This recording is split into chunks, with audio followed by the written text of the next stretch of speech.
Jen, you're sitting on the floor of your father's house. I presume pizza rolls are cooking, and you are sitting Indian style because we came of an age before they renamed it. Yes. Yeah, I'm not doing crisscross applesauce. I don't believe in it. No. Yeah, my internet crapped out. And so we had a mad dash to my dad's house. And so I'm now sitting on the floor where the lighting is best. And yeah, we've had quite a morning already. So here I am. Feels like you're over the beach house. Kind of. Yeah, a little bit. I've always wanted to live right on the sand in this one like particular location. And I never realized how loud it was going to be. Part of that is also we have people like there's an Airbnb above us. And as God is my witness, I will never rent a first floor unit ever again. It never goes well in these like smaller buildings. And so, yeah, now we have 15 kids up in that unit. And then we have a constant stream of drunken partiers next to us. The beach is loud. And then this morning the internet went out. The reception for the phone is so bad that I can't tether to my phone, which is what I usually do. And then we found paint chips in the tea kettle that we've been using for 4 months. And I'm not The happy what about now? that. Yeah. Paint chips in the tea kettle. Yeah. And I didn't know. Had you not washed can the I tea ask? kettle? I didn't know. How good was the tea though? Did it help the flavor? Don't know. Because if it's not lead, I mean, it's at least going to be a while before it affects you. What color was the paint? It's like beige. I think it's paint. I don't know. But I was like, usually our pattern is Joe wakes up, makes the tea. We don't like think about the water in the tea kettle. And so I was doing like a deep cleaning of everything. And that's when I noticed that there were just like chunks of stuff in the bottom and I poured it out and there was a lot of them and they're just like flaking off. And so Y'all drink tea, not coffee? yeah. Well, More Joe drinks Europhile coffee, but I drink bullshit. tea. I don't drink What caffeine. kind of tea do you drink? So I drink you like drink herbal fruity tea. ones. Yeah. Yeah. Okay. Because I take creatine in the morning and so I dissolve it in my tea. And so that's why, and then I drink chamomile before I go to bed and I just really enjoy it. And now I'm finding out that I'm probably drinking Paint it up. Yeah, I don't know. So there's just little things. There's just a lot of things in Jen, the universe right now being like, it's time to move on. The amount of weird things that we've all ingested over the course of our lives, like that the camper that I have now, logically, I just have like I get water. I get water out of my tap. I put it in a jug. I drink out of that when I go camping. When I first got it, I was so excited that I had a pump on the faucet that I ran all the water through that and drank that for a while. And then I was like, this is from 1967. I'm using a water tank from 1967. It's not been cleaned. I'm confident of that. So like, who knows what interesting substances are coursing through my veins right now? Yeah. Mostly Probably a lot of microplastics. inflation based on those A lot of patterns. cholesterol. Yeah. Yeah. Boiling paint. I'm sure it's good for me. It's fine. It's all fine. So Man. I have 3 more weeks in this place and I do 3 like more it. It's weeks? fine, but oh yeah, we're not done. But I don't hate it. I mean, it's beautiful. It's on the beach. Like I still like it. But this morning, No, you hate there was just it. a lot of things Whenever this morning. you describe all the good things in that tone, whenever you rush through, it's like, yeah, no. Weather's beautiful. We're on the beach. Yeah, I get to play volleyball. It's like that. All right, you're over it. I'm definitely over it. I'm definitely Yeah. done. There's a fan in our room that is, the blades are so small that all you do is hear it. Like it does nothing to cool anything, but we keep it on just to like cool ourselves. It's just a noisemaker. Pretty much. Yeah. It's just providing fan-like ambiance. Pretty much. Yeah. But I don't know. The landlord's been great. It's an overall good experience. I'm just exhausted and drinking paint and done. So. I think, yeah, look,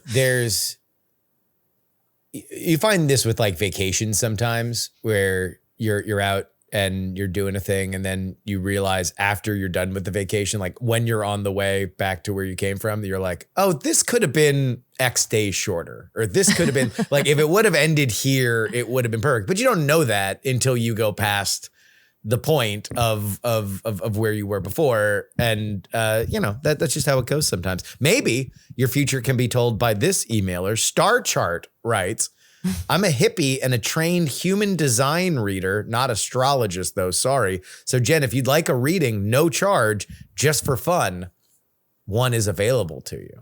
That sounds really fun. I don't even know what a human design what is reader a human is. Design? I don't either. I'm genuinely No interested idea. in that.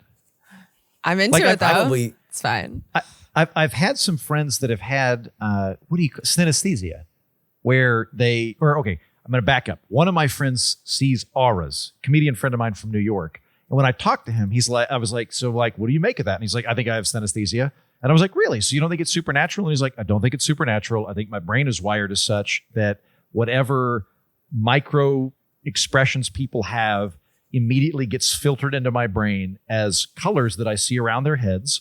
And it's just a thing I've got. And I was like, that's fascinating. It doesn't like really alter any of my understanding of how the universe works. Seems kind of like a neat additional power you've got of everybody has a built-in mood ring for you. Maybe it's that.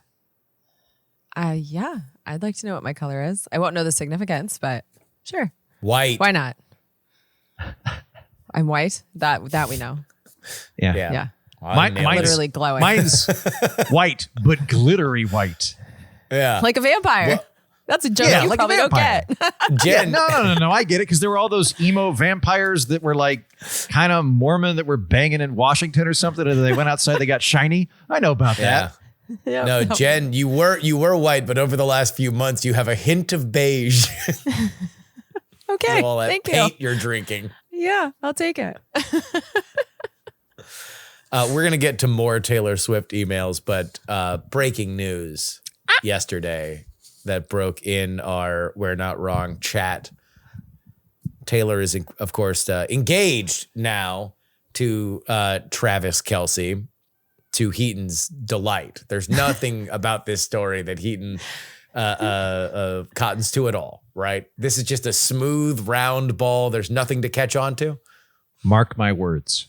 Mark my words. They're going to get a divorce, as will Harry and Meghan Markle.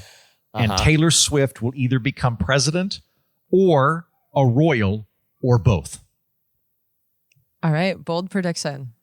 I like Well, it. All right. There was plenty of political reaction to it. Donald Trump, in the middle of a 3-hour and 47-minute cabinet meeting that happened yesterday, was asked about the engagement and said, I wish them a lot of luck. I think he's a great player. I think he's a great guy. I think that she's a terrific person. So I wish them a lot of luck. Let's rewind back to September 2024 when Donald Trump tweeted in all caps, I hate Taylor Swift. So the duality of man on display. Man. He needs to get his blood sugar in order. Senator Mike Lee of Utah tweeted, she's got a blank space, baby, and she'll take his name, a play on the Taylor Swift song. I read that tweet and I was like, that seems rather presumptive. I think that she'll probably keep the name Swift due to the marketing value. Like no, I thought he was good old TradCon. No, the lyric is, I've got a blank space, baby, and I'll write your name. So this is a pun on her lyric. Oh, my God. This was my favorite. Mike Lee knows about pop culture more than I do. I don't know how to feel about that. Yeah. Senator John Cornyn of Texas, embattled senator, tweeted, Congrats, Taylor Swift and Travis Kelce. May your marriage never end on biblical grounds. This is deep get that one cut. Well, I'll explain it. John Cornyn is in a primary against Ken Paxton, the Attorney General of Texas. Ken Paxton, the disgraced Attorney General, and now getting divorced. And his wife filed for the divorce literally on biblical grounds. So this is John Cornyn using Taylor Swift's engagement as an attack on Ken Paxton. I like that, Cornyn. For the 10 of us that get that, that's pretty funny. Mm-hmm. Now he'll still lose in a primary against Paxton, and I still think the most likely thing that's going to happen is that he resigns if another person that he hates less than Ken Paxton runs in that race. But we'll see. Finally, Paxton used to follow me on Twitter. I wonder if I could interview him. You want to know what? He's a shockingly boring interview. Like when he was going through his impeachment in the Texas State House, I was looking for interesting stuff. And oddly, the most interesting thing about Ken Paxton is that his wife, soon to be his ex-wife, would write songs on the guitar about him and would sing them at his rallies. One of them was Ew. She's a pistol packing mama whose husband sues Obama. Look up that one. I don't know if it's on Spotify. Hey, just so you know, of the Cringe. 2.9 thousand people that Attorney General Ken Paxton follows, I'm one of them. There So, we go. Congratulations. non-zero chance I can slide into his DMs and talk about Taylor Swift. On biblical grounds. Finally, Representative Marcy Kaptur saying on social media, now that I have your attention, we must do everything to protect Social Security, Medicare, and Medicaid before it's too late. After congratulating Taylor Swift. I hope that's incorporated into the vows. I would love nothing more than if That at is their actually highly also a televised Taylor Swift wedding. lyrics. I just love that our editor, when he saw that Taylor Swift was getting married, was like, I have to break the news to Jen. Like, I'm truly honored that Will did that. So that is how I found out. I was in the middle of recording an interview, and then I just saw another group chat I have of podcast people that are like, all right, how many of us are doing emergency episodes for the engagement? Like, just resign. Yeah. But yeah, congratulations to the happy couple / album rollout props of the engagement of Taylor Swift. We'll have more Taylor Swift emails later in the show. Do you think Heaton, they you're will thrilled. they will televise the wedding? No. When the Kardashians got married, didn't they like sell access? Like they charged To one they of them. sold amount of money? access. It is common for celebrities to sell access of the photos that are taken exclusively to a outlet. So like People Magazine very often, like especially through our formative years, would be famous for buying the photos, but that's more of an above board, like, hey, this is going to get out, so I might as well make money on selling them. But I don't know if Andrew's she right would do about that. this. Andrew's right about this. Kim Kardashian, when she married Chris Humphries, they sold the actual wedding. Like they aired it on E, and then it lasted for something like 70 days.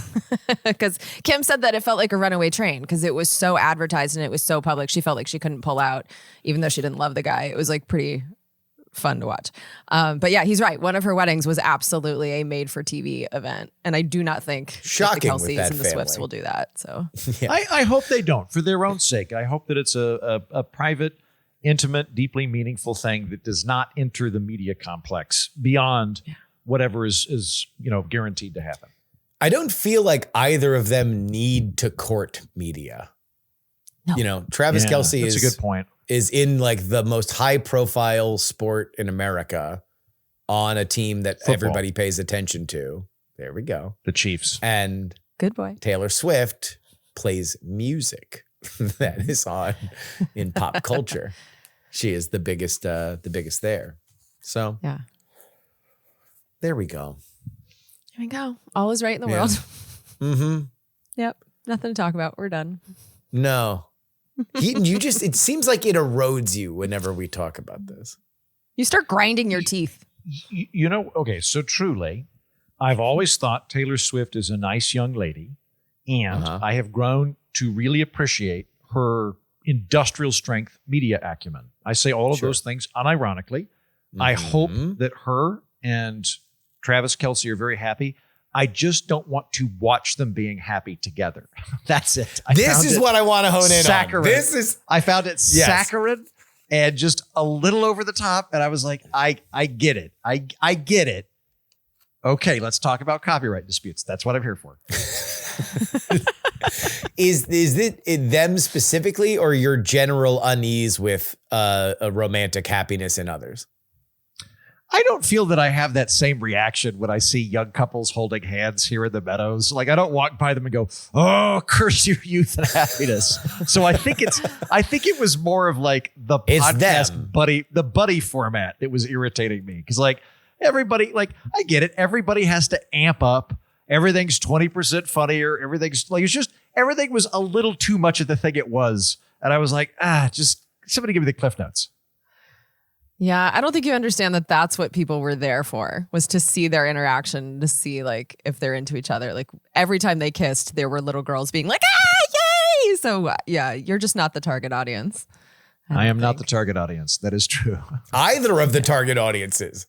True, Weirdly, this is for NFL fans, which covers men aged 13 to 80, and female Taylor Swift fans, which has a similar demographic. And for whatever reason, you have been missed in both of those wide buckshot demographic sprays. Yeah, I'm out like visiting a submarine to see how submarines work. Later, I'm going to go get a pint, read a Star Trek novel. I live in an alternate universe. I would literally not know about any of this, including the fact that they're getting married, were it not for my friendship with you in this program.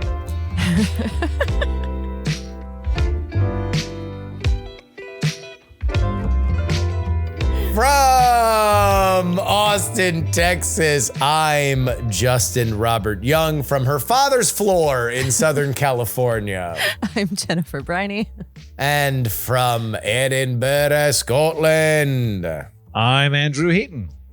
And we're not wrong. On this edition of the program, we're going to be talking about the United States government possibly taking stakes in defense companies, as well as the Cracker Barrel rebrand, which has now found a conclusion as of 6 o'clock last night.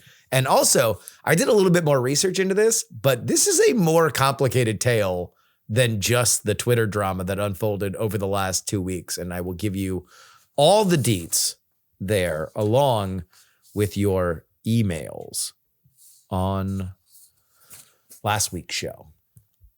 Heaton, how is the Scottish culture treating you? Great. I'm having a great time over here. The first week that I come back to Scotland is always kind of weird because it's like waking up from a coma. Like everybody else has been doing stuff for a year, and then I just like walk out and I'm like, "What happened? What's going on?" And then the other bit, and I think this is what's happening because I get sad for like a week, and I think what's going on is I'm back. Not everybody realizes I'm back. So I just kind of wander around and I'm like, God, like I used to live here and it was, I had such a wonderful life and community. And I guess it just, you can't go home to your fake home in Scotland. And then after like a week, all my friends start inviting me to shit and I get invited to events. And then I go down to Peebles for lunch. And like very soon my dance card fills up and I'm like, yay, it's back. So I'm in that phase. I'm in the like, yeah, I'm back in the throttle. Back in the throttle. Back in the throttle. Having a good time. The fringe is over, which I'm kind of pleased by. The fringe is wonderful. It's the largest comedy festival in the world, but it's a lot. Also, I'm enough of a local now that I'm just kind of like, get the fuck out of my way. I'm trying to get from point A to point B. What are you doing? You don't need any photos of those flowers. You've got flowers. Get out of the goddamn way.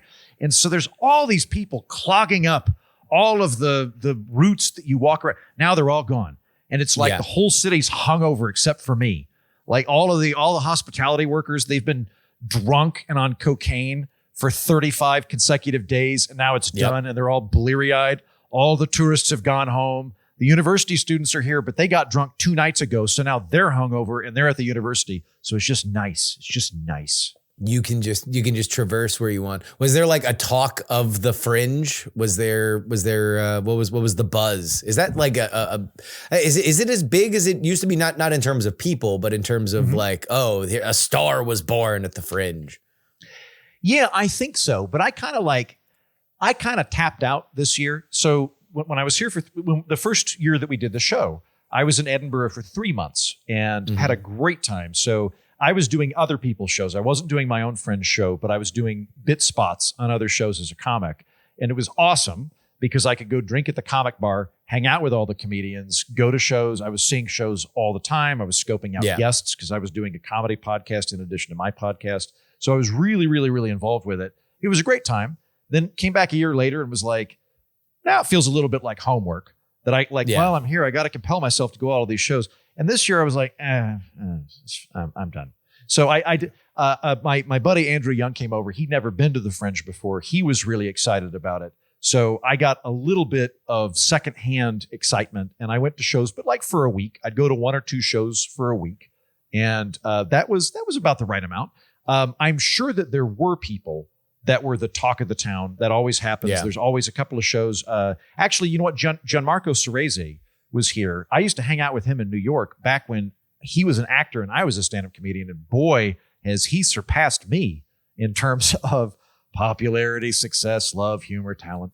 And he ended up booking an extra day and doing a full house at McEwen Hall. So he might be the success story.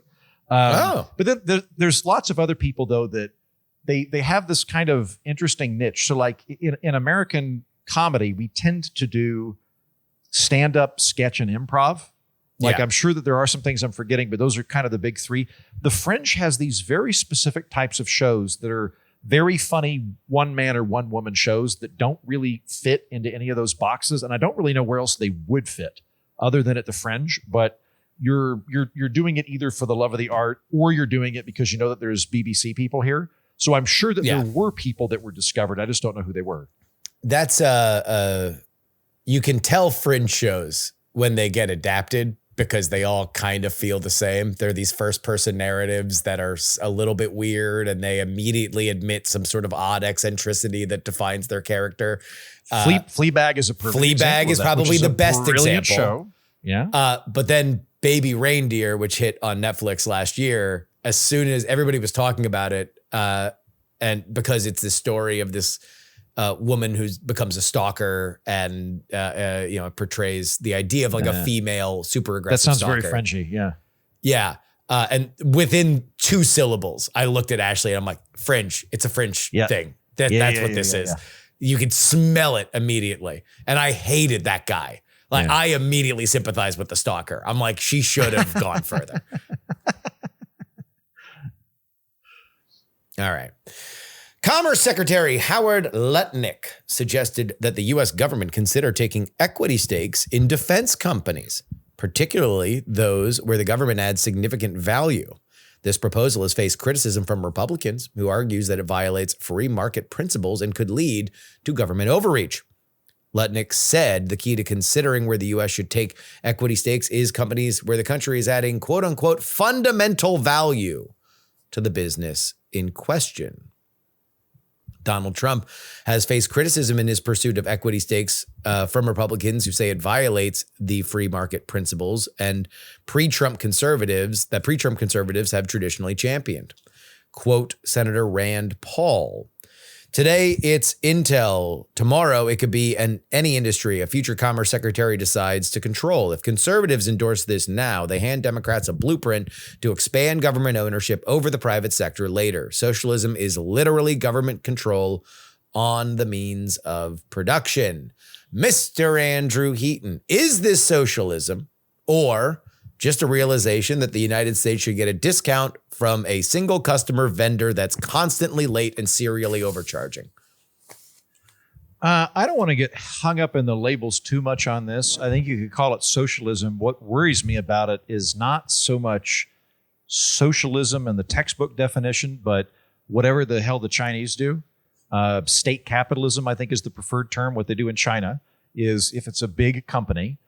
So like China's not really communist anymore. I'd argue they're fascist more than anything else. And if they've got big industries, big players, the government will own a controlling stake in it so that the companies operate on a profit model and they do the thing. But at any point, the government can come in and go, don't do that thing.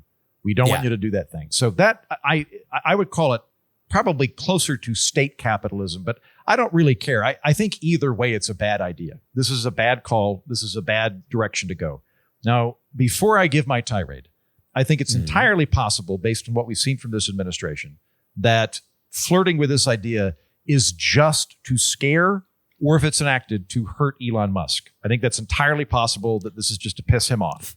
But let's assume that we're not talking about SpaceX. We're talking just about defense contractors. We're talking about Lockheed Martin, Raytheon, Boeing, Lockheed, Northrop Grumman. Yeah. All of those. I think that this is a really bad idea. The first and the biggest one is this is a conflict of interest that then happens within the relationship between the government and defense contractors. Right now, the government is the buyer and it is the regulator.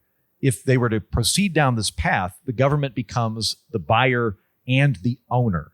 And that means that when we're having bargaining between the federal government and contractors. We're having bidding processes. The government is negotiating against itself, and that's not a good place to be. It's not going to invite a lack of politics in this, nor is it apt to remove us from the military-industrial complex. I think it's far more likely that this would further entrench us in the military-industrial complex. When you get the government involved in any of this, it tends to result in boondoggles. So we already have lots and lots of boondoggles here. The big one that is kind of the gold standard of boondoggles is the F-35. The military said, we don't even want this. We don't think we need this. We think by the time we finish it, that it will be eclipsed by other technology. Congress has forced this to go on because everybody has a chunk of that F-35 in their district. Bernie Sanders, who I would normally expect to inveigh against that kind of thing, is in favor of it because there are parts of it that are made in Vermont. So take that existing system and now have it where the government itself is a shareholder in a private company, and it has an incentive to keep that company profitable. It's getting dividends from the profits on that company. There's one more constituent that the government has to worry about there to keep it profitable. So I don't think that's particularly good. I think that it's way more likely that it would invite the government in to stop a company from doing something that it thinks is unprofitable, from more contracts. It also invites crony capitalism to come in. Let's say they don't do it to all the companies. They do it to Raytheon and Lockheed, but they don't do it to Boeing.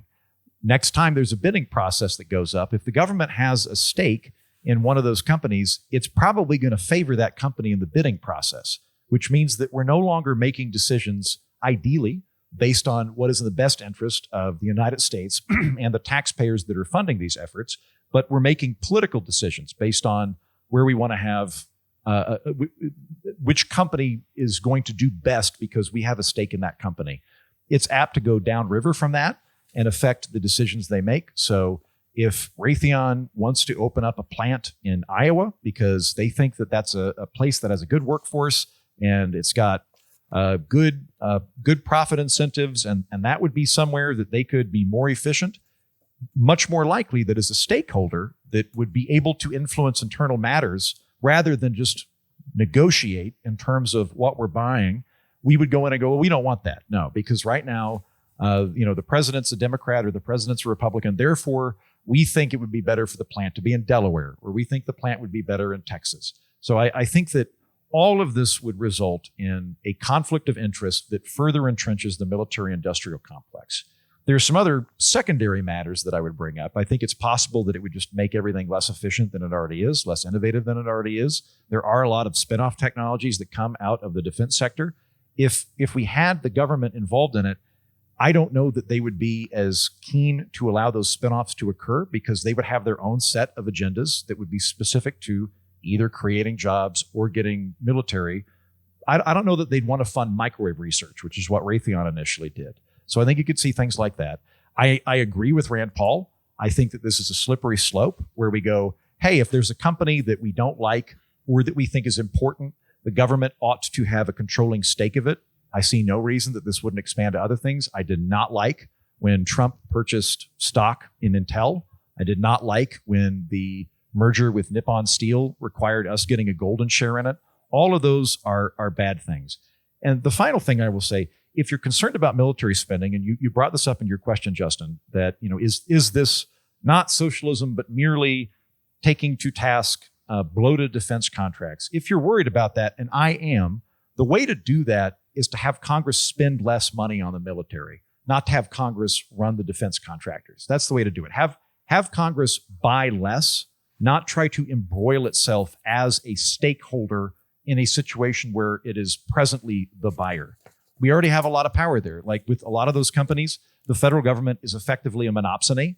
So as opposed to a monopoly, it's the only buyer, which means that the government already has tremendous leverage. But the way that works is it's the buyer in a negotiation. And if it's the buyer and the owner, it's negotiating against itself. And that's not going to work well. So I think this further entrenches the military-industrial complex. It imperils the free market, and it will likely make the entire thing less efficient. I totally agree with all of the negative things that you said. And I would only offer this encounter. They're all happening right now and have been happening for 30 fucking years. I don't really know how much more worse it's going to get than the situation we have, where you do have an oligarchy of these companies, an oligopoly of these companies that all subtract out to each other. They're not really bidding competitively against each other. They all know which one's going to get what because they decided internally. So yes, could this worsen these dynamics? Sure. I can't imagine a world. I'm more sympathetic to the idea that this opens up the window that it could happen in other industries that are not uniquely fucked up, like the defense contractors. But in terms of making this uniquely fucked up situation more uniquely fucked up, I don't know. Let me put a question to you. Do you think this is more likely to entrench the military-industrial complex or more likely to weaken it? I think it's more likely to entrench it. And for that reason, I would vote against it. How much more entrenched can it be? I guess, yes. It's like it's currently cemented to our ass and it hasn't budged at all since 1951. Right. Does it seal that bond harder? Sure. Functionally, we're still sitting on a chimney. Jen. I mean, for me, it's kind of mask off here because when I look at these companies, I have bitched for a long time that some of these companies kind of feel like a scam for me because it's taxpayer money. It's taxpayer money that goes into these private companies. And then through the other end, it makes weapons and it also goes to investors. But most of the money that some of these companies get, like Howard Lutnick picked on Lockheed, which is kind of ironic because it's actually not the worst offender. 70% of Lockheed's money comes from the U.S. government. But then the other 30% is coming from foreign military sales that our government has to approve. I mean, in a lot of ways, these companies are already just U.S. government companies, except that some of the money, and I mean by some billions of dollars, get funneled to investors. But like all of the money, like most of the money that they get comes from our taxes and goes to products that you can't really put on the open market. Because if Lockheed wanted to make a ton of money right now, Russia would love to buy their shit. Russia would love to have the same products that we have so they know how they work and so that they can fight Ukraine. So it's like you can't have a free market with defense companies. And now they just have to buy it from Afghanistan where we left them. Like, yeah. So, and Northrop is actually the worst offender. So it's interesting to me that Lutnick was picking on Lockheed because Northrop Grumman, 87% of their money comes from the U.S. government. So you have these companies that are essentially U.S. government companies, but they're just funneling money to the investor class. And so when I look at like what they're doing, one thing that you said, Andrew, that I think is true is if the government does take shares in, let's say, just Lockheed and leaves the other ones alone, that does set up a situation where they might favor one company over the other. My stance, if you want to go full crazy on it, is I think we should just nationalize these things because they're basically ours anyway. It's what we did in World War II because we told Ford and the North American Aviation Company, like, we need this stuff for war. We're nationalizing you. And it's like, these companies, this is how they began. And we just let the private sector get in there and siphon billions of our tax money out of it. So I don't know. I'm not that opposed. I'm opposed to how they're doing it, the piecemeal, like company by company thing. But when I look at these defense contractors, especially reading the funding bills the way I do, like we're spending almost $1 trillion a year now on war, and half of it is going to these companies, and there's only like 5 of them. So I'm not that concerned about us becoming like more entrenched with the military industrial complex. I'm more concerned with watching billions, tens of billions every year be funneled through them to the investor class, which just feels like an upward, transfer of wealth in just another way. So if we're going to spend this much money on like 5 companies, they might as well be ours. So I would take this even further and just fully say these are U.S. government companies. Heaton, don't think of it as nationalizing the means of production. Think of it like a frequent buyer points program. We're just getting a little bit back on what we spend. Well, to be clear, that's not what anybody's talking about, of nationalizing them where they're appendages. No. So with the actual situation on the ground, Jen, do you think this would improve the situation? Because I don't see how this would improve it.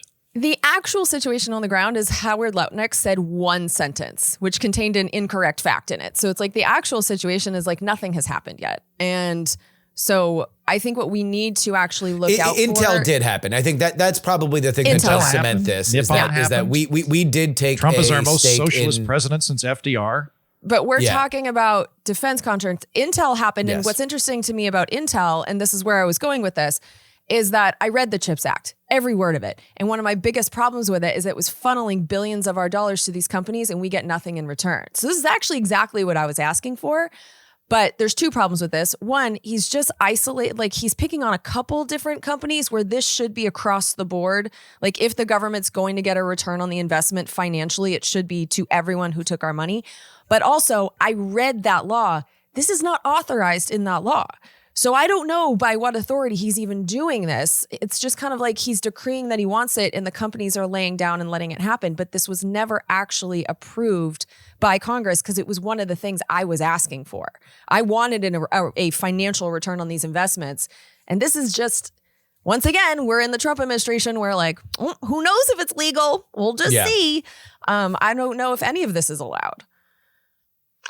I don't know Jen, either. answer the question though. Do you think that this would make the defense contractors better or worse compared to where we are right now if this were to go through? If this is the one sentence of Howard Lutnick that he wants the one Lockheed sentence. Martin, Let's imagine that becomes law somehow. Well, right now it's a Trump administration is going to do it thing to one company. I do not think that makes the situation any better. I don't think it's going to raise a significant amount of funds like coming back to us because I think the money still gets funneled to the investors. We just get, a piece of that pie. And I do think that Andrew's concerned that one company would be favored over the ones that do not have the government, share, golden share or whatever the hell they're going to call it. I think that's a reasonable concern that there would be a built-in favoritism to Lockheed if they were the company that had. Can I make an argument for favoritism? Sure. Right now, and this is from people, please write in because I know we have listeners to our programs that work for these companies. But as I have been described, the way that this goes, nobody's really bidding against each other. Maybe nominally at the very early phase, there's a bidding against each other, but everybody knows, all these companies know their other strengths and they know their own capacities and they will bid for more than what they can do, knowing that they can subcontract out to each other to do it. So really, we are not looking at separate companies definitionally. No. We are looking at a bunch of vendors that work as one unit, as one blobby unit that has one customer that they then get these contracts and it leads to serial underperformance, overcharging, and late delivery. The one good news about the United States industrial complex is that usually when it shows up, it works, which puts us ahead of countries like Russia and China, where ultimately their state production tends to create things that gets robbed along the way. So they don't work when they actually hit the floor. Ours, they're late, they're too expensive, but usually they are top of the line eventually.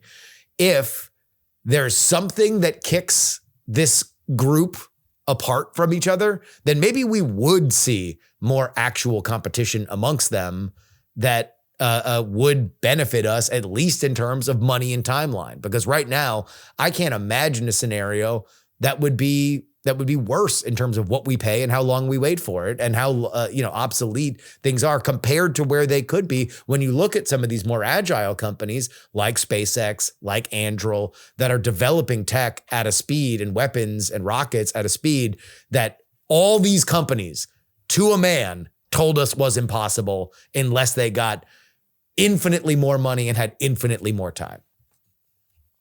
Well, I would love for there to be more competition and innovation. I think that would be a good thing. I would be more amenable to breaking up these defense firms than nationalizing them. And I like SpaceX, I think is actually a pretty good example of a relationship working in terms of federal contracts, in that you've got NASA, which basically creates a market. There was no space stuff going, there's not defense, there's no space stuff going on. There's not really the capital capacity to do it. NASA creates all the heavy lifting to do all of that. And then it kind of steps aside and lets the private sector innovate, and it focuses on things that the private sector is not going to do. That's a good working relationship. Like SpaceX has done really, really, really innovative stuff in terms of being able to dramatically lower the price of putting something in space. It's done cool stuff, and that's great. And like NASA, more recently, when Nelson was the administrator, was like, we're going to see if we could knock out an asteroid. If a meteor was going to hit the planet, we'll see if we can knock it out. And I'm like, that's pretty good. NASA gets the party started. And then it goes, now the private sector can innovate. We're going to let them innovate because they can take big risks, which allows them to fail, which is important, and allows them to also do cool shit. Meanwhile, we're going to do the stuff that the private sector is not equipped to do, like knock asteroids out if it's going to hit us. So I'm worried, Justin, that that model, which I like, would be even worse under this situation with what Lutnick's flirting with. But one customer does not make a market. So if you look at SpaceX, if they're only selling their stuff to NASA, that's just a privatization of NASA's jobs. Like that's just funneling money through a private company into a place where shareholders can get a piece of it. Like NASA and SpaceX are basically one and the same. If that's how it works, you need more than one customer to have a market. So SpaceX has many, many more customers than just the government. They get a lot of money from the government. Well, then let's go back to Lockheed and Northrop. Yeah. Like you need to have more than one customer. That's more in there. Yeah. Yeah, you need a market has to be able to sell. You have to be able to have competition with your customers too. And if you just have one customer, which is your U.S. government, your market theory just doesn't work. I think it's an overstatement to say that SpaceX and NASA are the same thing because they both have federal contracts. With NASA, it being a state agency, it has state supervision, which means that it's going to be more subject to what Congress is wanting to do, and it's going to be a little bit more conservative in what it tries to do. And that's good if it's doing the stuff that it ought to be doing. When you've got an innovator, they can take really big risks. You're not likely to get that with the government because you're using taxpayer funding. So if they try to do something crazy... That's the part I don't agree with. Because the idea that NASA can't take risks, like they took a lot of risks sending spaceships up to the moon. Like we lost people in those missions. Right. Like they did take risks and they did unnecessarily so because we built them in too many different places. I'm sorry I interrupted you. Go. But like NASA took risks. They've always been government. What's different now is that we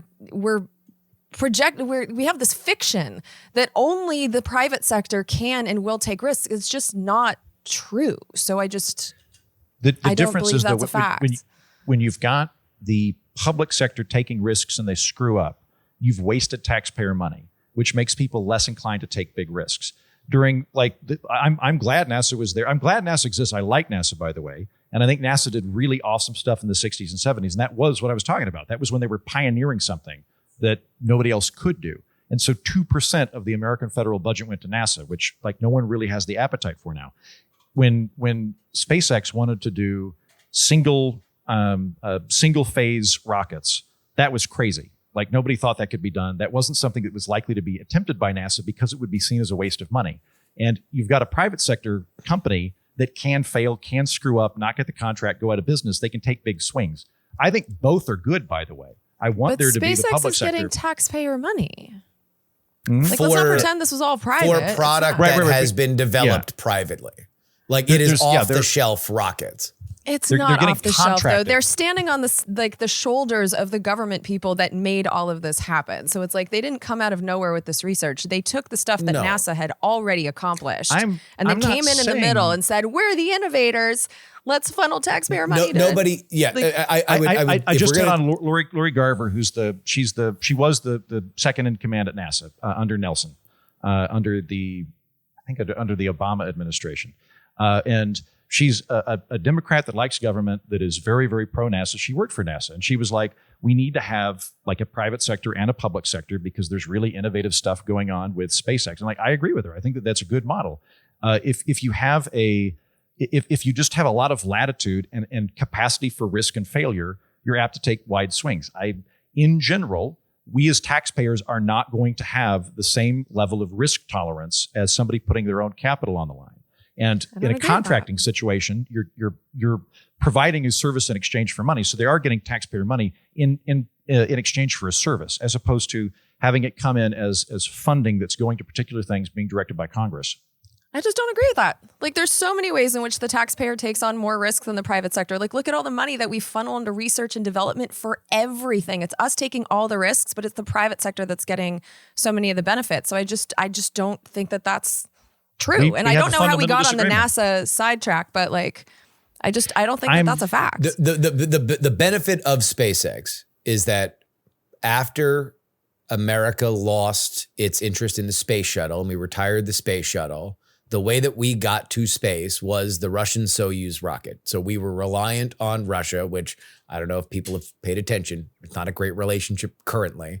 We would not have been able to do any of that were it not for a private company that fought tooth and nail against Lockheed and Boeing that were trying to keep them off launch pads to develop not only updated technology, but reliable rocketry that the government could buy as if it were off a menu. So when I say, off the rack, like that's what I'm talking about. And that was something that is very, very rare because prior to SpaceX, that was not how it was. Lockheed and Boeing would say, here, we need a contract for X amount, and then we'll start building them, where SpaceX was able to build them on their own dime and then offer them to the government. And that's the same pathway that Anduril is doing now. It is a totally reshaping in the way that defense contracting and rocket contracting had been up till then. I do think that it gives the government more options at a cheaper price to do what they're doing. Now, if you want to make the argument that nobody would be here if there were not for government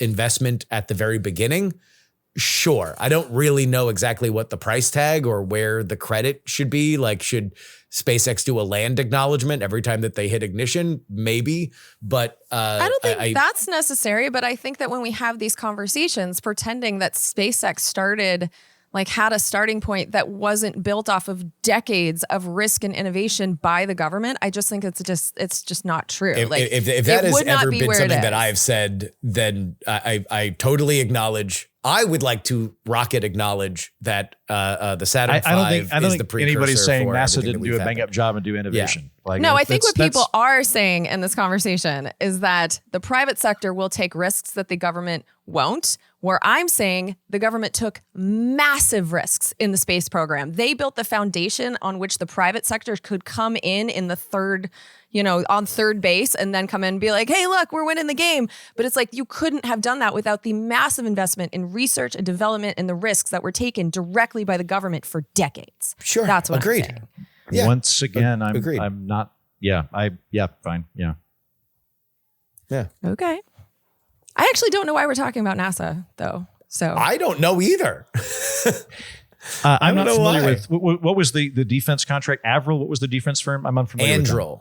Anduril. All right. So this is another concern I've got. If you've actually got, is it a new company? Is it a startup? Yeah. I don't know. If you got a startup, you've got a startup and you've got the federal government owning equity shares in existing behemoth companies, I think it's going to be a lot more difficult for those startups to come in and actually have that competition. Because if I'm Trump and I've got 10% equity in Boeing and that benefits us, we get money from it into our sovereign wealth fund or whatever he's going to do with it. Why would I give the contract to something that doesn't benefit us? So I don't think this is going to work well. I agree with you. I agree with that math. All I'm saying is that those relationships happen every day right now. Like even as let's just use SpaceX for another example in terms of a disruptor into a solidified industry, right? So rocketry was one thing. It was one thing in the American government. Even as SpaceX was demonstrating that it had more reliable, cheaper rockets than anybody else in that market, the Senate greenlit a tremendous amount of money for what was called the SLS, which was a conglomeration of Lockheed and Boeing, I believe. And there might have been another defense contractor. But the joke was that it was the Senate launch system. Like, we have an incestuous relationship with these companies no matter what. I don't know what getting cashback points on our purchases is really going to affect this. What ultimately changed the buying habits of the American government, both in rocketry and in defense, was radically new, radically cheaper tech. And what Anduril has done is tried to pioneer a lot of drone stuff that nobody else is doing on that level. This isn't them creating a better machine gun. This is them saying, here's a drone swarm that nobody else has created. Do you want to buy our drone swarm? And that's a lot of the stuff that's out in Ukraine. One of the stories of the Ukraine war is that a lot of the Anduril tech has been essentially tested on the battlefield there and proven to be effective. That's what actually changes and shakes up the oligarchy. I don't know. You're right. this could further incentivize the bad behavior that I am referring to. I just don't know how much worse it could get effectively. I think that you both have a very good point there. It's pretty bad right now. It's not like we're in a good state. It is incestuous. There is a military industrial complex. Like that's a good point. I'm worried that this will make it worse. I'm worried that this will entrench it. And I think if you're worried about the industrial military complex, the way to move forward is not to further embroil the state in it. It's to cut off the tap. Yeah. It's to cut the funding we're putting into it. That's how to head it off. But then how do we get the weapons for all the wars we keep fighting? Touche. Put it on the credit card. Well, I mean, we're going to have to buy these things. Like, so I agree with you that we spend too much on the military, obviously. And I think one of the reasons we spend too much on the military is that so much gets siphoned off to investors. And so having some of that come back to us if we are an investor, because we clearly are, where we're spending this much money on the military, like it just kind of makes sense to me. Like we're clearly an investor, but we don't get a return. Maybe we should get a return. What I think is unfair here and where I have the concerns is it's not being applied across the board. It's for one company and not the others. If it was applied across the board, I'd be much more comfortable with it. Same with the stuff from the CHIPS Act. Because this wasn't allowed. Like he's picking on NVIDIA and Intel. I think there's one other company, but there's other ones out there too. If it's applied across the board, that's fair. If it's some companies and not others, that's not fair. And that's why I have a problem with it. We're very much in winners and agreement losers. on that if it's not applied equally, if it's arbitrary, it invites crony capitalism. We're very much in agreement on that. My concern on the profit thing would be if the government is deriving a funding revenue source from a company, then it's not going to want that company to go under. It's going to want to have more revenue from it. So I would be worried that it would create a kind of feedback loop where we'd put more money into it, thinking that we're going to get more profit out of it. And so I think I think it's more likely to make the problem worse. I mean, that's correct. I just know that we're already in that feedback loop because like one of the reasons that they were justifying in Congress sending so many weapons to Ukraine is that, well, we're taking the weapons off our shelf, but then we get bought to too many replace them. weapons. Yeah, Oops. we get to give ourselves brand new weapons, and so the money actually comes back to us. So this is great for the U.S. economy, but like the people that get paid at the end of that line are investors. It never actually came back to the U.S. government. So it was like tax money out, no money comes back in, and our debt is now over $35 trillion. So it's like at some point this loop needs to complete and have some money come back into the government. This is one way to do it if applied fairly. That was when I knew the Biden administration had lost the American people with the Ukraine war, that there was like a meaningful deterioration when they're like, actually, it's a jobs program. Yeah. Like actually the Ukraine war is an American jobs program. And it's like, okay, you're out of ideas. You're just pulling things. You are watch deep into your ass pulling out ideas if you're at jobs program. Yeah, 100%. Patreon.com/We're Not Wrong. This week, we'll be talking about a study that links not drinking enough water with a slow crawl toward madness. Are you dehydrated and on the way to the loony bin? We will explain on our Patreon exclusive episode. It's so easy to go there. Patreon.com/We're Not Wrong. Make sure that you're not done when you get done with this episode. No. You get a bonus episode each and every week. And I've drank a lot of water, which is why I'm going to go to the bathroom right now. Got to make sure I lock in for this Cracker Barrel segment. I'm so pumped about the Cracker Barrel. Well, I'm glad you have something to say because I have a whole lot of meh. So I'm excited to hear your take on this.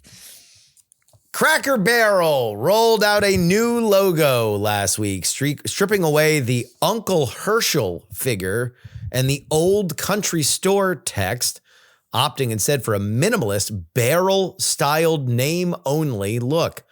The move sparked immediate backlash. Stocks dipped roughly $100 million in market value, and conservative commentators and customers branded it as woke.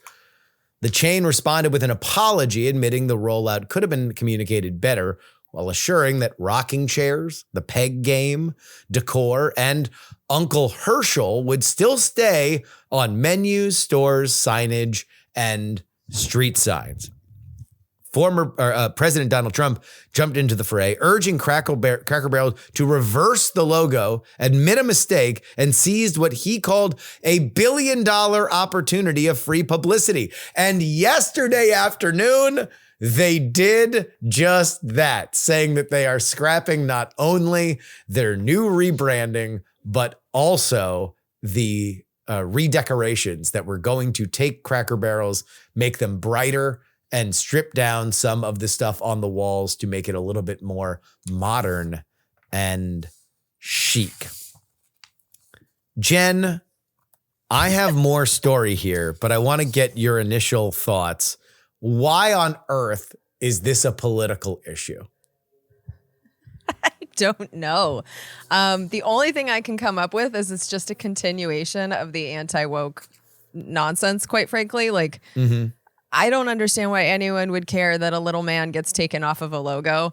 But the refrain was, oh, they're trying to, make it less red. Like, this is a woke move. And I don't understand any of it. I don't go to Cracker Barrel. Like, I'm really curious your take on it, because this whole thing, it was a big load of like, I don't care. I don't know why anyone else cares. So I'm confused by the whole thing, honestly. Wait, for I wish I had somebody something more who's intelligent traveled, to say. because you've driven the country, you have not They're stopped in at a Cracker everywhere. Barrel? Yeah. I've stopped at Cracker Barrel once, because kind of have to, right? Because it's like so, I mean, I want to say it's middle America, but they're in California. They're just in like outside of city California. So I've gone once. I was underwhelmed by the food. I didn't think it was all that good, and I never went back. So yeah, that's all. I mean, it was kind of cute. It had like the old timey vibe. I don't know that had the little man not been on the sign that I would have made any different purchasing decisions. Like, it had no effect on my, like, maybe Cracker would Barrel, you have been more likely to go there if it were a brighter, cleaner design that would have been more attractive to your city slicker sensibilities? No, because the only reason I went there is that Cracker Barrel is everywhere. So it's one of those things. It's like there's a fast food place in Nebraska, something like Runyon, something. Oh, Nebraska people are going to kill me for this. But there's like this sandwich that they have all over Nebraska. And so I ate the damn sandwich because everyone says you have to. It's a Nebraska thing. When you're in middle America and you see Cracker Barrel everywhere, you go. And so like had you asked me what is on the logo of Cracker Barrel, I couldn't have told you it was a guy in a barrel. I would have said maybe a barrel. A cracker and a barrel. Well, yeah. I mean, is he supposed to be the cracker? Is it a racist thing? Yeah. Like, that is... That's what I always assumed.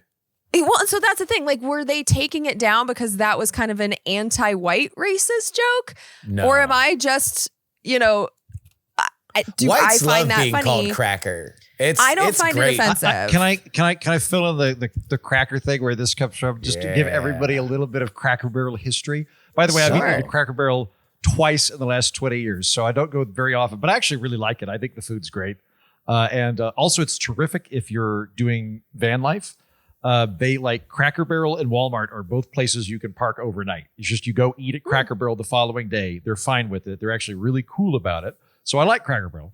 The reason that they have the cracker is so Cracker Barrel, this hallowed institution of Americana, dates way, way, way, way back to 1969. It's a very, very old institution. It goes all the way back to nobody was even alive then. 1969, and two things were happening. You had the demise of Route 66 combined with the highway system coming in. So the diners that used to proliferate around Route 66 starts shutting down, and Cracker Barrel positioned itself as the highway restaurant. We're going to have and it wasn't even it was a gas station that sold food. It was kind of like Buc-ee's. So it was a gas station, and they're like, well, if a gas station will have a bunch of stuff you can buy, and you can play chess and checkers and stuff while you're waiting for your food. And then they realized, actually, the gas isn't even making us that much money. Let's just take out the gas station bit. The reason that they went with a Cracker Barrel is they were situating themselves to benefit from the highway system and to be like, we'll help underserved rural areas that don't have chain restaurants. We'll do that.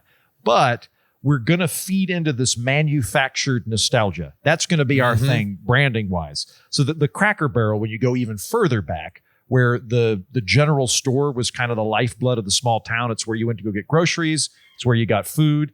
People would come through town to sell stuff to the general store. And then they'd sit around and drink whiskey and talk about the big city. And then people would be like, oh, you're from New York. I want to talk to you about that. So it became kind of the hub of it.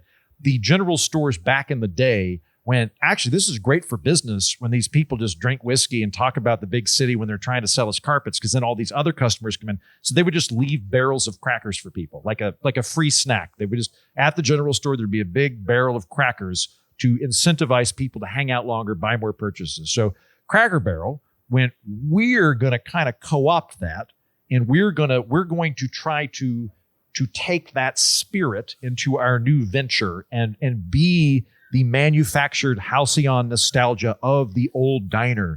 And it's kind of an old general store. It's kind of a mishmash because like architecturally, they're sort of New England peaked houses, but they always have the rockers, which is a very Southern thing. So it's this kind of manufactured Americana. And they really leaned into the nostalgia hard. Like the last time I was there, I looked around at all the stuff and I was like, is this real? Do they have a factory that cranks out broken Pepsi signs? Or is it all real? According to them, it's real. According to them, they have a warehouse in like Lebanon, Tennessee that has 900,000 artifacts in it. They have like designated people just go to flea markets all the time buying stuff. And then they put it up on the walls so that they can just fire hose you with nostalgia. I mean, it is a cool place if you like looking at the stuff on the walls. I will say that, but I just don't understand how the logo changes I'm with you. So it was both. It was both a logo change and a rebrand. They were going to remodel all of the Cracker Barrels so they would be cleaner, brighter, and there would still be stuff on the walls, but it would be a little bit more Hard Rock Cafe and a little bit less a bunch of shit tacked up there. I think this is really dumb on two counts. All of the outrage on this, by the way. I largely agree with Jen's take. I'm actually going to go a step further. I don't think that this is anti-woke. This is just conservatives becoming their own version of woke. Like when we were talking about woke stuff back in 2020, when like, I don't know, like you remember when like Stanford, when you can't say master anymore in any capacity. Like you can't say master bedroom because it evokes slavery. And a lot of us were like, what? Like when I say master bedroom, I just mean the like, you know, master and commander. I don't know. There are lots of uses of master that don't involve slavery. This is overstepping it. And everybody's like, why are you freaking out over this tiny thing like you're a religious zealot? That was kind of ogre. This is kind of what the conservatives are doing. They're flipping out because they took the old dude next to the barrel out of the logo and are doing all the woke crap that we were all making fun of a few years ago. I think it's silly. And then like the other thing too is like, is somebody that when I started hearing the term microaggression, I was kind of dismissive of it. For those of us that were kind of dismissive of it, we have to take that shit on the chin when it happens to us. If we're like, look, it's a very minor thing. It really is not that big of a deal. When we encounter minor things that irritate us, we have to go, well, okay, it's not that big of a deal. So I think it's silly. I think it's kind of this, it's trying to infuse the culture war into everything. And I don't know, like for the people that are really freaking out about it in the conservative camp, be better capitalists. They were trying to make more money. Shut the fuck up. They were like, we will get to that. They might fail at it, but that's how it works. Because that is part of the story. Or is this manufactured bullshit rage? Well, here, like, let me say this. This is one word. August. The dumbest stories that ever come out of American media all share one DNA. August, the summer of the shark. All the most ridiculous dumb stuff happens when everybody is taking vacations. Nobody's actually making news. And you gotta fill the time somehow. So let's understand that all of this is under the stupid magnifying lens of August where everything becomes bigger because there's just less to talk about. That being said, Heaton, I agree with you that this is a cultural reaction, but I would disagree with you that it is the woke right as some have deemed it. Rather, this is a continuation of quite possibly the beginning of a conservative backlash to stuff, to woke stuff, which is like Gamergate. Way back in the day, over 10 years ago, the idea that woke interests, feminist or liberal interests were pushing into something that a consumer culture that men did not want to be a part of. And there's ugly elements of Gamergate, but let's just understand that that is a core part of it, even if it gets toxic and venomous. The concept of the liberals are trying to ruin my consumer art is a rich story that touches Gamergate, touches the NFL with the kneeling and stuff like that, that this is like the liberals are always lurking around the corner, trying to ruin this thing that conservative America really enjoys. We can deal with it for a little bit, but as soon as it becomes too much, boy, do I hate it. This is an echo of an echo of an echo of that fight, because I do agree that Cracker Barrel is less than certainly in terms of money and cultural influence, either the NFL or the video game industry, which created those backlashes. But yet the song remains the same. There's this thing I like. Now it's going to be different because some woman with horn-rimmed glasses is telling me that it's better for me, and I don't fucking like it. I want Cracker Barrel to be a shanty that has existed since I was a kid, and I want there to be a weird thing where I don't know if that man is there is racist. That man may or may not have just said the N-word, and that's why he's smiling. But that's part of the aesthetic. I like it. And God damn it, if it changes and I have nothing else to talk about in August, I'm going to make it my entire fucking personality. Now, that being said, why is it a political issue? It's a political issue because for whatever reason, we decided to make the website where it's wholly appropriate that people argue about dumb shit like the Cracker Barrel rebrand all day, Twitter, into the place where we conduct Western democracy. I think that's the mistake. The mistake isn't that we're talking about the Cracker Barrel rebrand 24 hours a day for 3 weeks on Twitter. That's where it's supposed to happen. The problem is that we've also decided that that's going to be where all decisions are made by both parties in our political world. I think there's something to that. Can I talk to the people that are angry about this for a moment? Sure. Hello. I like Cracker Barrel. I thought it was charming when I went there. I enjoyed it. I liked that they had a rocking chair. I liked the chess set. I'm with you on all of these things. I just want to say this. If I had to bet money on whether they were trying to alter this because they wanted to cure you of your backwardness, or some idiot fucking consultant told them that they could increase their profit margin by 2% if they had brighter walls, I would bet a significant amount of money that they were just trying to make more money. I don't know. I kind of doubt it was a woke thing. I think it was, they were trying to rebrand because they thought that they would make more money that way. And it might be stupid. Like it's affected the stock market. So like maybe they made a misstep, but I don't know. I kind of doubt it was a big woke thing. Like there was a Richard Hanania tweet where he looked at the logo and he's like, that's it? Like I thought, like everybody was freaking out. I thought it was going to be like two black lesbians high-fiving or something. Like it was going to be something like way over the top. No, they just took the guy out. That's it. But you know, I can actually think of a reason to do this now. And it's Andrew, you said something interesting that they are the highway diner. And when you go up and down the highway, the way you pick restaurants sometimes is just like, what sign do you see on the top of the poles? You know, you'll see the Arby's and the Subway and you'll see the Cracker Barrel. But when you see Cracker Barrel, because of the man with the barrel on a billboard, it's just a smudge. And so the actual words of cracker and barrel are smaller. And so maybe this was a way to just clear the extra smudge out of there. The logo makes total sense. And by the way, that happens all the time. The logos change all the time. Like with Apple. Apple was originally Newton under a tree in 1977. And then they removed that white guy and they put in a colorful rainbow apple. And then they went, no, actually, we're just going to have an apple. And like now I don't think they even have the apple anymore, do they? I don't know. Like they've changed it. Yeah, it's the white apple. The bit where I would be with folks is like, I would be less enthused to go into that restaurant if it looked like every other restaurant. Like if I'm going to go there, I'm going there for the food, which I do think is very good, and for the kitsch. So if they remove the kitsch, I would become less inclined to go in. The redesign made it look far more like a First Watch or something like that. It made it look like a brighter, different restaurant. That, to be totally honest, if I were upset about it, I would be more upset with the redesign of the stores than I did think that took something away.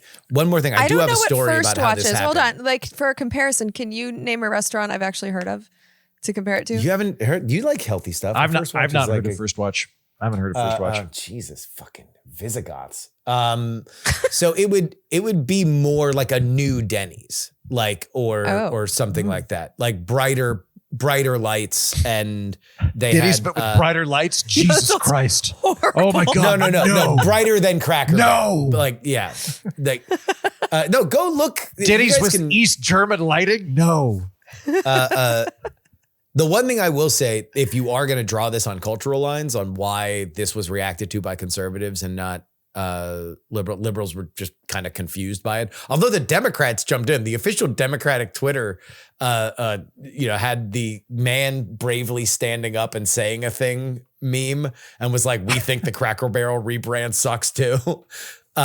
So this was looked at as bipartisan, at least in that respect. But part of it is, you're gonna go to more Cracker Barrels if you are a family that road trips as opposed to flies more. Like, the number one dividing line in politics right now is educational level and class. That is the number one thing. As the Democrats have become more of the party of the college educated and Republicans have subsumed more of the working class, now that is the strata line that people pay attention to. And I do think that the road trip family has more of a relationship to the Cracker Barrel than the we're going to take a flight to Disney family. And that is something that is increasingly becoming a political fault line. Yeah. And again, I like the kitsch. I think the rebrand, the logo bit, I couldn't give less of a shit about. The internal rebrand, I saw some photos on Twitter, but I couldn't tell if they were real or not. Like, it was hard for me to suss out whether they were a reality. I would not get rid of the kitsch. It's just the idea that it's like woke creeping in. I was like, I don't buy that. I see overpaid consultant peddling bullshit and don't go or react. And just reacting because it's woke struck me as odd. So there is a story here. Okay, here, I'm going to put a picture of, they did remodel one. I'm going to put it in our group chat so you guys can see.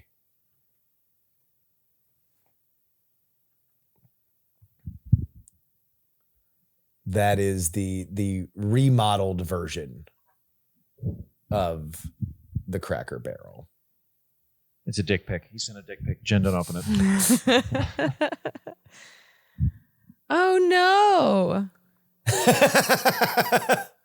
No, that's no fun. Wait a minute. Wait. Hold on. The one that I'm seeing, so it's just Cracker Barrel with less stuff? Less stuff on the walls and brighter lights, yeah. Yeah, I don't like that. That just makes it look like anywhere else. Like, the weird stuff on the wall was my favorite thing about Cracker Barrel. The vibes with the rocking chairs, and it felt like there could be a barrel of hay, or not a barrel. What do you call it when there's a haystack that just like blows by the restaurant? Tumbleweed? Tumbleweed, yeah. I feel like the tumbleweediness of it was part of its charm, and this has none of that charm. And I think that's the other element that I think people are reacting to culturally, if we're going to go away from political stuff, is that there has been a wave of minimalist design that has been all the rage in corporate remodels probably over the last 20 years. And I do think people are kind of tired of it. They don't want a flat minimalist design that all kind of looks clean, bright lines. Like, some people want a little messy shit now. Like, they look back at the old days and they're like, I don't know, maybe we want some jumbled bullshit. Yeah, maybe I'm misidentifying here, and perhaps the critics are misidentifying here the instigating factor is not wokeness. Maybe I am misinterpreting like the creep of urban decor into rural decor. Could that be it? Yeah.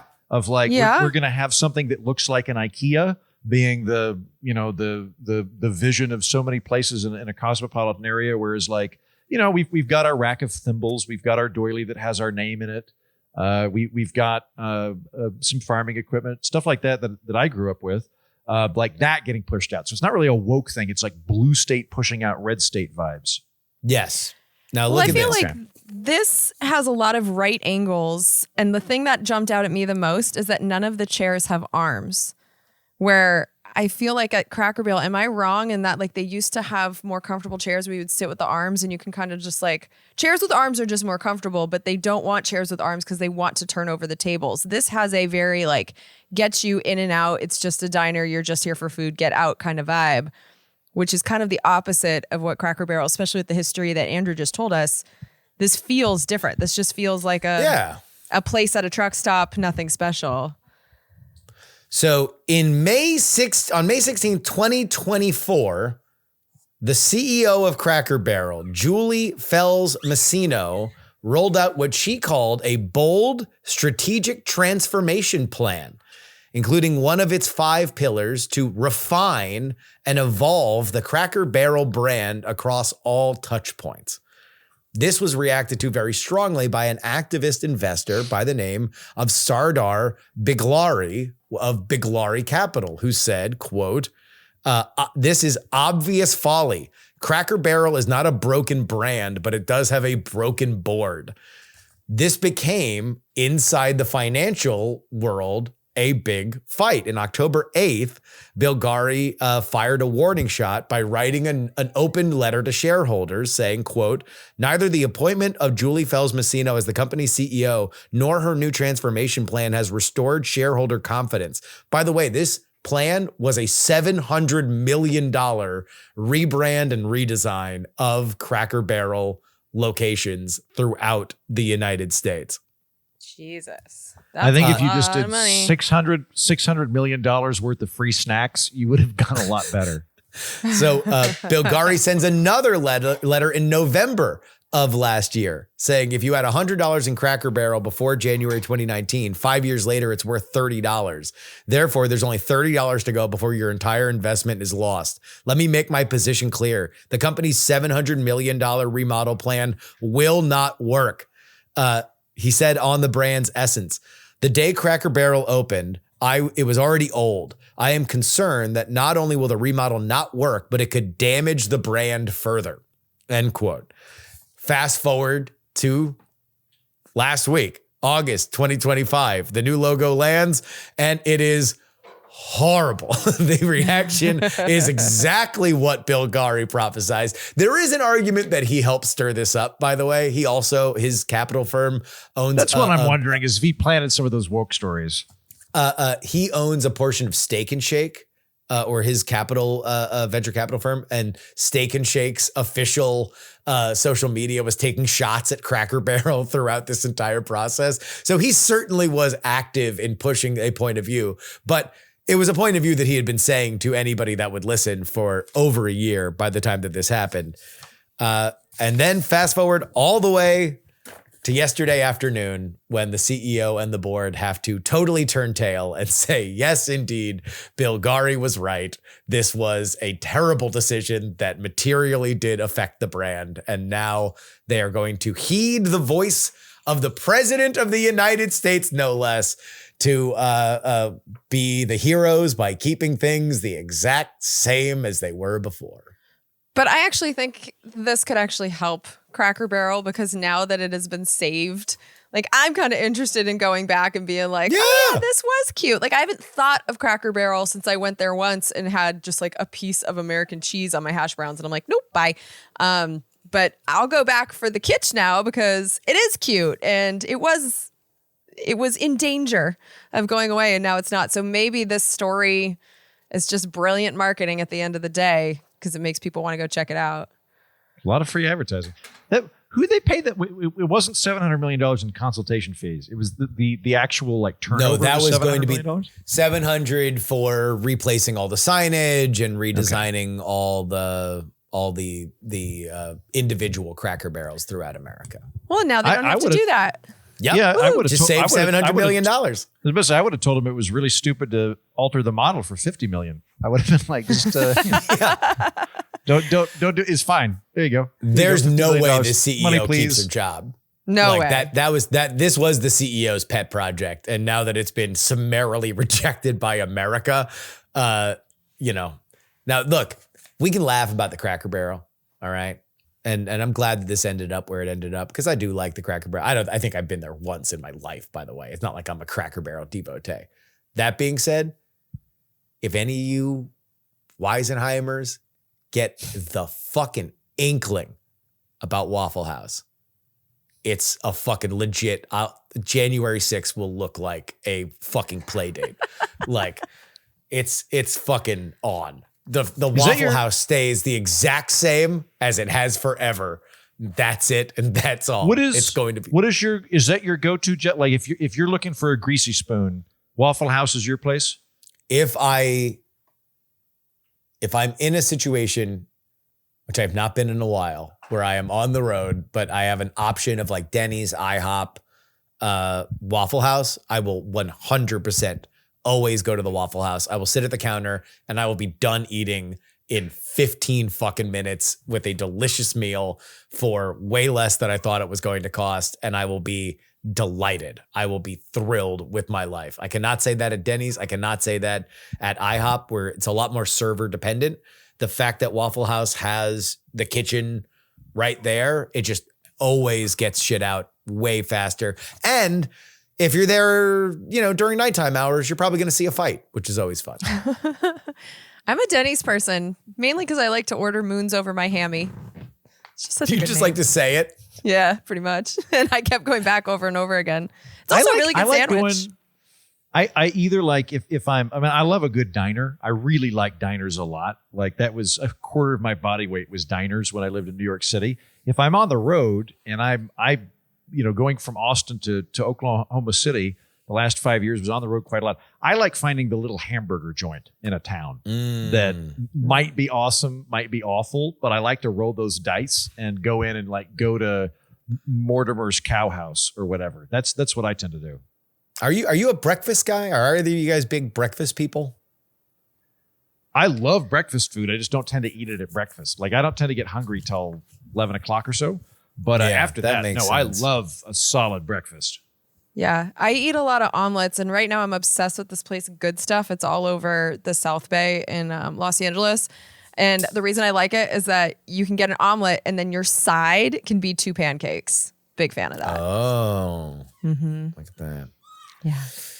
We're not wrong pod at gmail.com. That's where you need to write into this show. I think we're going to get a good batch of emails on this one. I think between Heaton's crowd reacting to investing into defense contractors and the Cracker Barrel culture war controversy, we're gonna get some feedback. Well, and I forgot the name of the Nebraska fast food place. I'm sure people are already they haven't even heard the episode yet, and they're like, "This is what it is. That's the best food."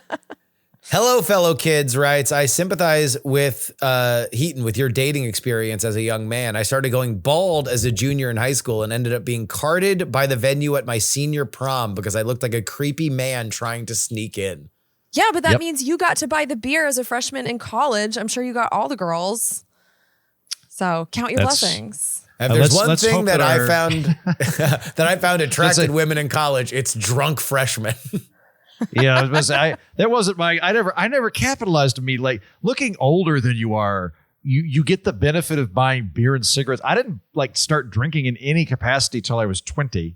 So I didn't have to drink. Stuff. You just had to help underage people drink. Yeah, don't listen to me, young children. When I was in high school, I went to I was active in the church, and I went to a high school youth event. And the priest came over and he was like, Andrew, this is just for high school students. And I was like, yeah. And he's like, it's just for high school students. And it took me a minute to be like, do you not think I'm in high school? And he thought that I was a weird college student that had come back. And this is what I'm hoping. I'm going to talk to this fellow that just wrote in. This is what I'm hoping. Because I've always looked and sounded 10 to 15 years older than I am, I think I take my health more seriously than I otherwise would have. Because I have no goddamn wiggle room for any of my friends to age slower than me. I have to let them catch up with me. So if I end up living to 90 or 100, I think it'll be sheer vanity and concerns about aging too quick that compelled me to eat less sugar and drink more water. Euro chiming in writes, Heaton has summarized a lot of educated elite European opinion about the United States in a Scottish accent. A lot of them are very annoyed that we're richer, even though we're not as classy. And the quote, we choose leisure over money is mostly a cope. I've lived in Europe when they were forming the common market, and the sales pitch definitely wasn't, relax, work is not everything. It was, we're going to be richer than the Yanks and have welfare states. That said, I live in America for a reason.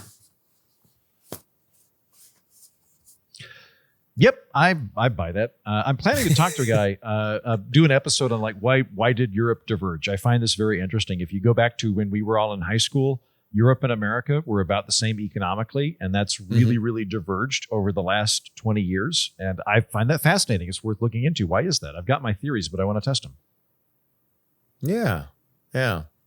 Maybe it was like a union of sorts, like in the continent. What else happened 20 years ago? So like, there's various things we can test out, right? So like we're going to, sorry, Justin, I apologize for everything I'm about to say, because it's going to be stupidly abstract. But like one capacity is that the Europeans went more Jeffersonian, whereas we went more Hamiltonian. So they actually did the local control thing. And it could be that by doing the local control thing, there were enough regulatory barriers between their composite states that it ended up weakening the economic capacity. And we didn't. We had much more of a common market. We had much less regulation in between states. So that's a possibility. The other possibility would be that the exact opposite, that like you've now got one kind of money for everybody, regardless of the economy. So Germany's basically more or less the power player when it comes to the European Union's monetary policy, but maybe that's not something very good for Greece or Bulgaria, but now they're along for the ride, so they're stuck with it. That's a possibility. I think it probably mostly comes down to labor law. And the reason I say that is you can do internal checks between like Northern Europe versus Southern Europe. Like Northern Europe, Scandinavia, they have a really, really strong social welfare net, but they don't have really tight labor law. Whereas you go south to France, Germany, Spain, much, much tighter labor. There's less turnover in the market. People are more afraid to hire people, and thus they just don't build as much big companies. That's my working theory, but I'm going to do an episode on it later. I also think that our story, the end of it hasn't been written yet. So right now we look like successes, but we also have massive unsustainable debt that's only getting worse. You know, at the end of this, we might see that their more cautious approach, their slow growth, it might also lead to longevity that maybe we're not going to have. So I don't know. I haven't quite concluded that we are the winners just yet. I have. I know you have, Justin. USA. Scoreboard. Let's talk about Taylor Swift. All Too Well writes, I do remember seeing a decent number of Facebook memes talking about how great it was that Taylor Swift stopped dating soy boys and found a red-blooded man who was raised right, quote unquote. Those were mostly from crazy aunts and old football coaches, though. There was also a weird racial undertone to some of them, talking about how Travis Kelce had almost exclusively dated black women and dressed like he was trying to become black himself. A little window into boomer Facebook on the Taylor Swift, Travis Kelce conversation. I'll occasionally I'm hanging out with some older relatives and they won't, it's not that they'll say anything racist. They just really want to know the race. Like we'll be watching like the Weather Channel and they'll be like, she's cute. Do you think she's like, what, quarter Puerto Rican? What do you reckon? And like there's nothing bad. It's just, they don't like the ambiguity. They want to know. You have to remember, go back and watch old Don Rickles stuff where he's like doing his insult routine or whatever, but he's just like walking around the audience. And it's indicative of an era where racial and ethnic identity was just a much larger part of American life. Like you were Irish, you were Italian, you were German, and it was looked at a little bit. It wasn't something to be ashamed of or something that you were like, we were trying to go past, that we were trying to get away from, we were trying to shed, that we shouldn't. And now we're in this weird, different version of it. Are we a mosaic? We're a melting pot. That's a good question. Yeah. It's like now where it's like, okay, so we have very identitarian elements for certain things. But if it's not in that list, then you should not mention it. Like you should not be like defining yourself as like, well, I'm an English Protestant. Ew, why are you saying that? That's weird. It's a weird thing to be proud of. But if you are another thing, then it's like, okay, that's very good. You should talk about that. But I don't know. It's like when you go back and watch any of those 60s and 70s like comedy things, it's like, it's very like, well, My friend's an Italian, which means he's lazy and also cheats on his wife. Like, here's my Mexican friend. It means he's lazy and cheats on his wife. Wait a minute. Most of these are mostly people being lazy and cheating on their wife. You belong with me, writes. I think the difference between Travis Kelce and Taylor's previous boyfriends is that Kelce is willing to and happy to take a back seat and let the woman in relationship take the lead and be the quote unquote alpha. I think the main takeaway for me is that many actors and DJs are ego-driven assholes who can't let their female partners be better than them. The fact that he's a football player and a man's man, I think, is irrelevant. He's a supportive partner, and previous boyfriends were not. If anything, her love and interest in football is a huge asset to the NFL to bring in fans who might otherwise not engage. That's the most shocking part for me. I agree with that. I love how much a fan he is of her. And it continues now that they're together. I just think he's a good person, which is why people in the sports world, like Erin Andrews, she's a female sports commentator. Apparently she reached out to Taylor Swift and was like, we love him. Like, go for this. We give you like green flags everywhere. So it was like women saw this in him that knew him. And then when he was shooting his shot with the friendship bracelet and all that, people vouched for him. Andy Reid vouched for him. We found that out in that episode. There were a lot of people that was like, this is a good person. And I think that we've just continued to see that, which is why it's such a happy story for someone who, whether you like Taylor Swift or not, she's been dragged through the mud. I mean, that Kanye thing is still one of the meanest things I've ever seen, where he went up and took the award from her and was basically like, Beyonce deserves this, not you. Like, there's very few people that have dealt with public humiliation on that scale. And so to see something genuinely good happen to her, I think it's one of the reasons that so many of us, even if we don't necessarily give a shit before, like, it's like I wasn't a fan of her.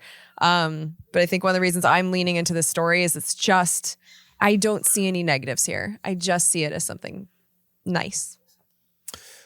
Wildest Dreams writes, what do you think about the theory that James Comey was using coded language in his video about Taylor Swift, being that he was an FBI director and probably used coded language and secrecy in his day job?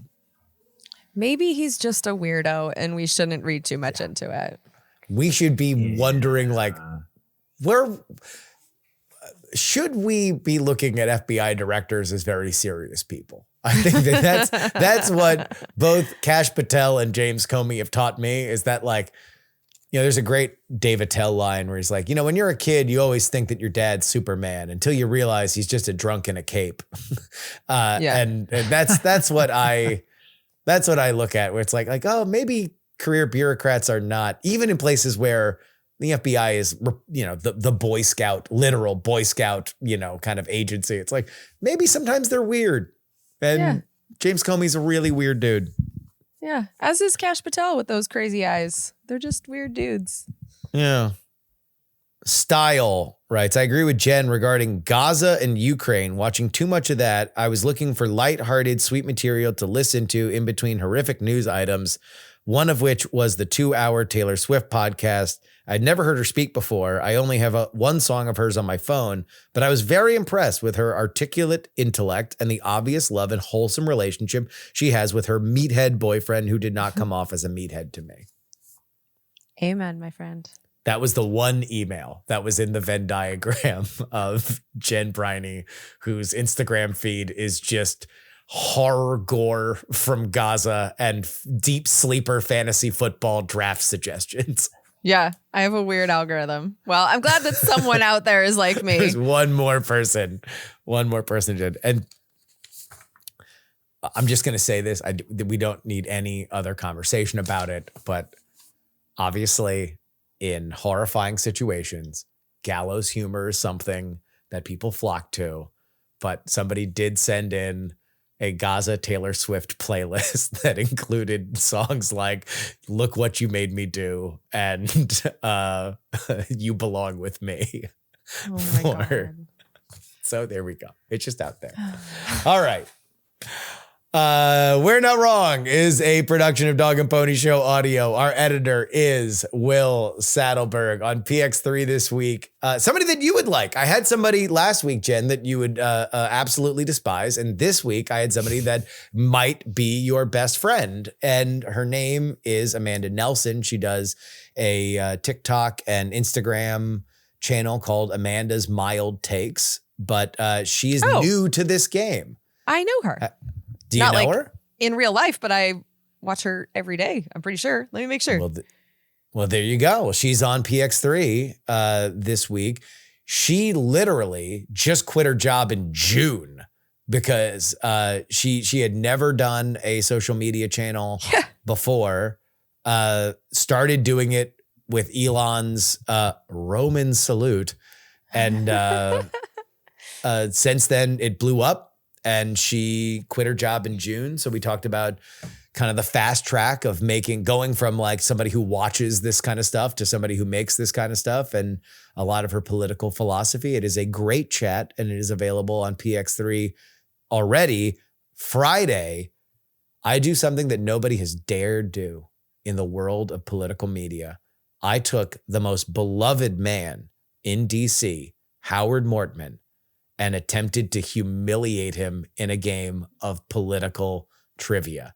It is the most devious, diabolical game that has ever been conceived in political trivia. I literally picked 6 clips and only had ambient sound, so no speaking, no direct speakers, and I had him guess which decade it came from based solely on the sound of the microphones. Oh my God, you're so cruel. Listen on Friday's edition of Politics. Nobody ever thought to try to humiliate Howard Mortman publicly before until this Friday. Oh my God, I'd love that. Can I just take a sec? Because right now, the latest episode of Congressional Dish is still the big, beautiful bill. I'm working on a summary of the first 8 months right now. That'll be out this weekend, whatever. But I do like Amanda Nelson, Amanda's Mild Takes.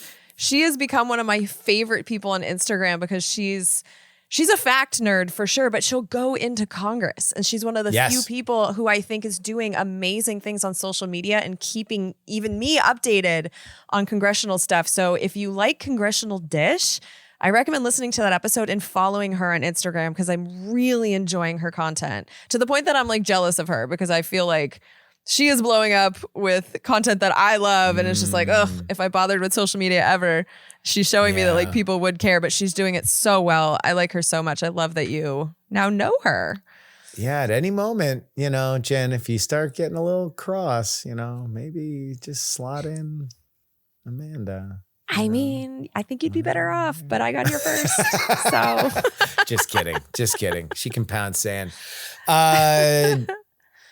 So is that you're plugging Amanda's Mild Takes as your plug here for the and for the your week? episode? I mean, the Big Beautiful. We know at this point that I have read the Big Beautiful Bill. This is not news to anyone. Go and listen to those episodes. But I would actually say also right go back and listen to Jen's episode on the CHIPS Act because there's a lot of stuff that's happening with the CHIPS Act. We referenced some of the Intel stuff before, but there was also another thing that happened this week that I was almost going to put in the show, where the Trump administration is trying to unwind it's either a department or a slush fund.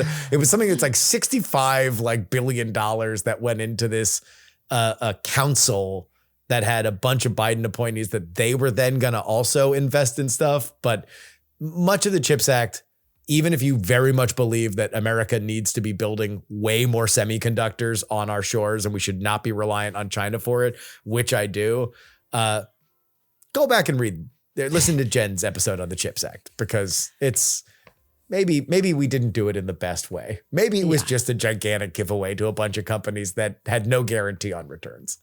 Yeah, that's a good way to put it. Heaton, the ORF. So I'm continuing my Scandinavian epic. I was very taken with Findoscandia when I was over there. Last week, I did an episode on Finland. And why are you guys so happy? You all look like Ned Flanders. How does that work? And talk to them about their social safety net. I talked to them a lot about social trust because I was really interested in that. This week, I go to Sweden and I talk to somebody about if we were to do what you do, what would that look like? What does it actually look like? Not the outcome of wraparound social services, but like, how do you fund it? How does that work? How is it administered? Most importantly, where have you fucked up that we could do better on if we ever wanted to emulate you? So that is on the Political Orphanage this week. All right. Go get it while it's good. Until next time, This is your old pal, Justin Robert Young, for Andrew Heaton and Jen Briney saying, "We're not wrong." The Cracker Barrel CEO is.